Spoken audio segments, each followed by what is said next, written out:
नमस्कार।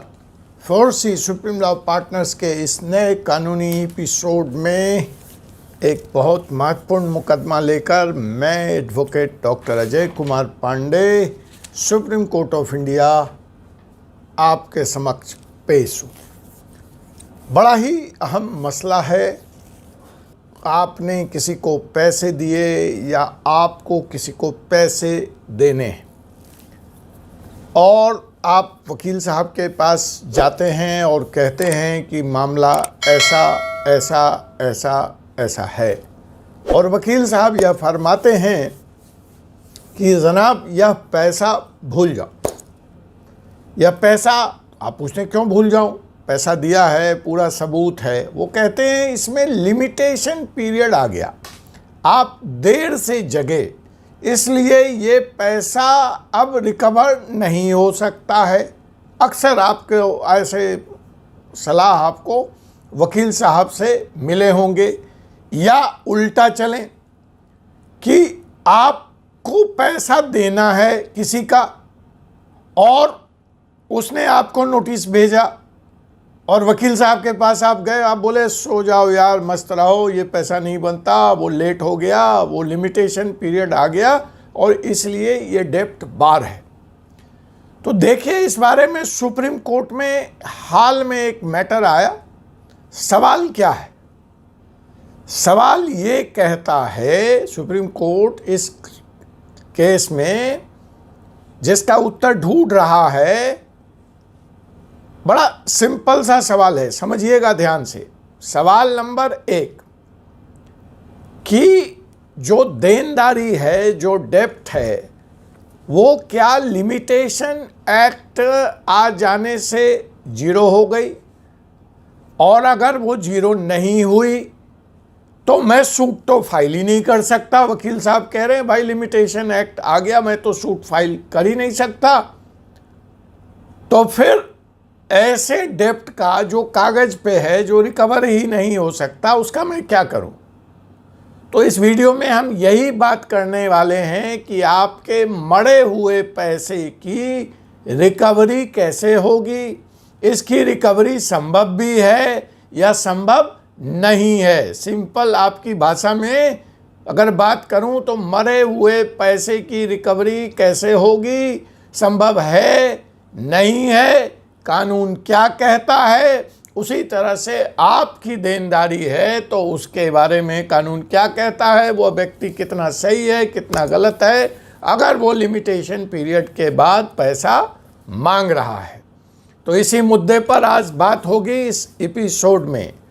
जनाब, limitation period यहाँ पे मैं नहीं कवर कर सकता, लेकिन संक्षेप में बता देता हूँ दर्शकों के लिए, कानून के लोग जानते हैं इसको। लिमिटेशन पीरियड वेरी करता है from case to case.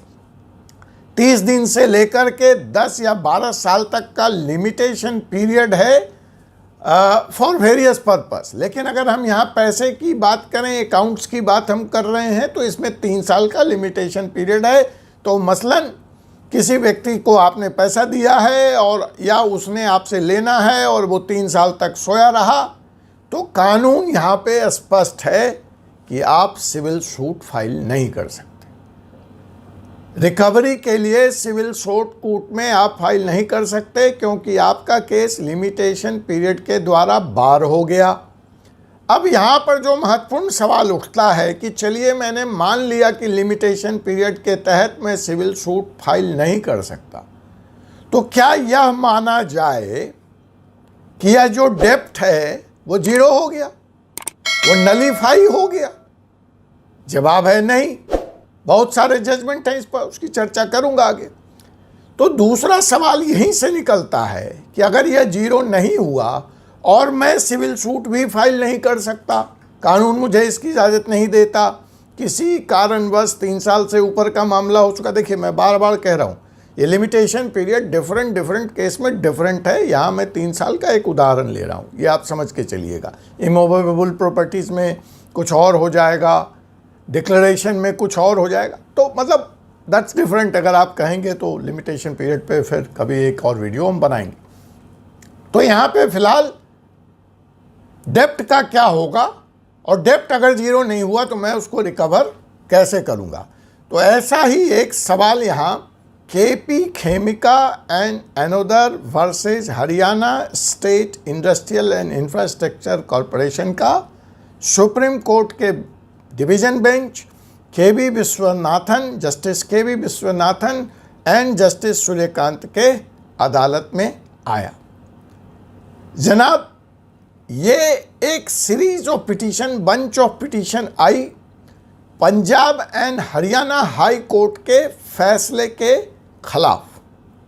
Punjab and Haryana high court ने क्या किया कि उसके सामने ये जो मामला आया KP Khemka and another versus Haryana state industrial corporation का, तो उसने कहा सिविल सूट तो टाइम बार्ड है, वो नहीं हो सकता, लेकिन इसका मतलब यह नहीं है कि डेप्ट जीरो हो गया और डेप्ट की रिकवरी संभव नहीं है। और उसने दो एक्ट का हवाला दिया। एक एक्ट है कि ठीक है लिमिटेशन एक्ट आ गया, लेकिन Haryana public moneys recoveries of due act 1979 and the state financial corporation act 1951 के तहत ये डेप्ट की रिकवरी की प्रोसीडिंग्स चल सकती है और डेप्ट की रिकवरी हो सकती है, और जो कर्जदार है उसको अपना पैसा देना पड़ेगा। सिविल सूट बार है, सिविल सूट में मामला नहीं चल सकता, लेकिन ये जो दो एक्ट हैं इसके तहत रिकवरी जारी रहेगी, रिकवरी की प्रोसीडिंग्स जारी रहेगी। कुल मिलाकर के डेप्ट इटसेल्फ जीरो नहीं हुआ है और रिकवरी का प्रोसेस टाइम बार नहीं है, सिविल सूट बार है। यह फैसला Punjab and Haryana high court का आया। इस फैसले के आते ही हाहाकार मच गया, क्योंकि ये सीरीज ऑफ पिटीशंस चालू हो जाएंगी। अब ये फैसला इसलिए भी बड़ा महत्वपूर्ण है और इसको समझना पड़ेगा क्योंकि यह सुप्रीम कोर्ट के ही एक 99 के जजमेंट के अगेंस्ट है। सुप्रीम कोर्ट का 99 का जो जजमेंट है under the Kerala revenue recovery acts, वो ये कहता है कि नहीं जी, डेप्ट ज़ीरो हो गया और डेप्ट की रिकवरी नहीं हो सकती। तो उस जजमेंट के ये खिलाफ हो गया। वो जो एक और फैसला in the case of state of Kerala and others versus V R Kalyan Kutty, इसमें सुप्रीम कोर्ट ने स्पष्ट कहा था कि जो केरला रेवेन्यू, मतलब यहाँ पे देखिए ये हरियाणा का मामला, इसलिए हरियाणा रेवेन्यू, इस हर स्टेट का अपना एक रेवेन्यू एक्ट है। तो यहाँ पर जब हम वी आर कल्याण कुट्टी वाले जजमेंट की बात कर रहे हैं तो स्पष्ट कह रहा है सुप्रीम कोर्ट कि देखिए कोई भी अपना स्टेट फाइनेंशियल लॉ होगा, जैसे यहाँ पे केरला रेवेन्यू ना, वो कोई एडिशनल राइट क्रेडिटर्स को नहीं देता है to cover the outstanding amount. तो कंट्राडिक्शन हो गया। पंजाब हाई कोर्ट ने सुप्रीम कोर्ट के 99 के इस के कल्याणी कुट्टी जजमेंट को उलट दिया। अब स्वाभाविक था ये मसला सुप्रीम कोर्ट पहुंचा। सुप्रीम कोर्ट ने कहा कि इस मसले पे बहुत सारे कंट्राडिक्टरी जजमेंट्स हैं, डिफरेंट्स ओपिनियंस हैं, तो बेहतर होगा कि चीफ जस्टिस महोदय से निवेदन किया जाए, उनके सामने ये सारे डिटेल्स पेश किए जाए और उनसे एक 3 जज बेंच, स्पेशल बेंच बनाने की मांग की जाए जो इस बारे में स्पष्टता ला सके कि सुप्रीम कोर्ट के 99 का जजमेंट अपहेल्ड होगा या पंजाब या हरियाणा हाई कोर्ट के जजमेंट का जजमेंट माना जाएगा। और सुप्रीम कोर्ट के इस डिवीज़न बेंच ने पंजाब और हरियाणा हाई कोर्ट के जजमेंट के साथ खड़ा होना ही मुनासिब समझा, ठीक समझा, उसका समर्थन किया और यह कहते हुए 1999 के जजमेंट को रिजेक्ट किया कि उनके सामने जब यह फैसला आया था तो फैक्ट्स पूरी तरह से नहीं रखे गए थे, और जब सुप्रीम कोर्ट पंजाब और हरियाणा हाई कोर्ट के साथ खड़ा हो रहा था तो इसके लिए उसने 2 केसों का, सुप्रीम कोर्ट के ही 2 और जजमेंट का सहारा लिया। एक जजमेंट था बॉम्बे डाइंग केस और दूसरा केस है Trilok Chand and Moti Chand and others versus SHB Munshi and others.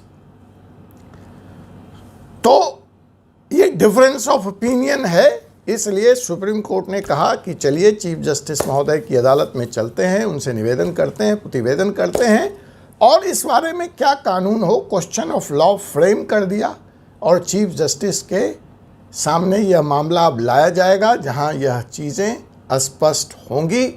जहां तक मेरा अनुभव, मेरी जानकारी कहता है, मुझे ऐसा लगता है कि आपके मरे हुए पैसे की रिकवरी संभव होगी। आपको किसी को देना है तो उसके लिए भी आप तैयार रहिए, क्योंकि जितना मैंने समझा है और अध्ययन किया है, डेप्ट जीरो नहीं हो सकता। ये अलग बात है कि सिविल सूट फाइल नहीं हो सकता, टाइम बार्ड हो सकता है, लेकिन जो दूसरे डेप्ट रिकवरी लॉज हैं, मैकेनिज़म्स हैं, प्रोसीडिंग्स हैं, वो चलेंगे और अगर डेप्ट प्रमाणित हो चुका है, एक्सेप्टेंस है, तो आपको पैसे लौटाने पड़ेंगे।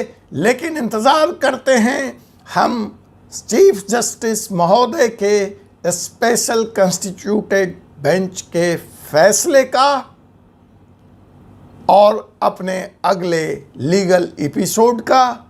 आज के लिए बस इतना ही। आपसे पुनः कल मुलाकात होगी एक ऐसे ही मसले के साथ अगले एपिसोड में। अब मुझे doctor Ajay Kumar Pande, advocate, supreme court of India को अनुमति दीजिए।